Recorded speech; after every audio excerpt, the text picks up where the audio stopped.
સુરતમાં વધી રહેલી ચીલ ઝડપની ઘટનાઓ વચ્ચે ભેસ્તાન પોલીસે બે રીઢા ચરોને ઝડપી પાડી ચોરાયેલો મુદ્દામાલ કબજે કર્યો હતો।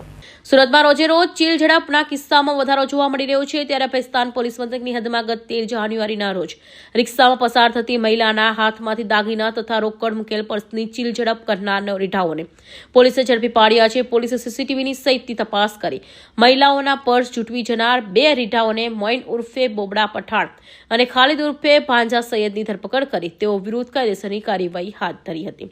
ગઈ તારીખ 13/1/2026 ના રોજ ભેસ્તાન પોલીસ સ્ટેશનમાં ફરિયાદી છે અલોક કુમાર ઓમપ્રકાશ રાય ભેસ્તાન એરિયામાં એની પત્ની સાથે જતા હતા રિક્ષામાં, ત્યારે બે મોપેડ પર આવેલા અજાણ્યા ઈસમોએ ફરિયાદીની પત્નીનું પર્સ છીનવી ચોરી કરેલી। એમાં સોના ચાંદીના દાગીના કુલ 107 ગ્રામ અને રોકડા રૂપિયા 15,000ની અજાણ્યા ઈસમોએ ચોરી કરેલી। ભેસ્તાન પીઆઈ ગાબાની સાહેબ અને સર્વેલન્સ સ્ટાફના માણસોએ આ ડિટેક્ટ કરવા માટે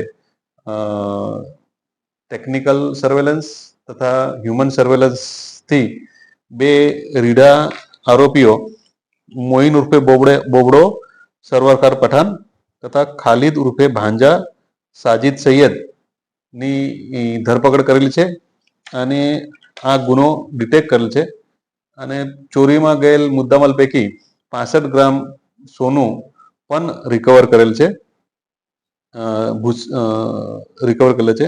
આરોપીઓનો ગુનાહિત ઇતિહાસ લગભગ 5 ગુનાઓમાં અગાઉ પણ એ સંડોવાયેલ છે અને આગળની કાયદેસરની કાર્યવાહી ભેસ્તાન પોલીસ દ્વારા હાથ ધરવામાં આવેલ છે।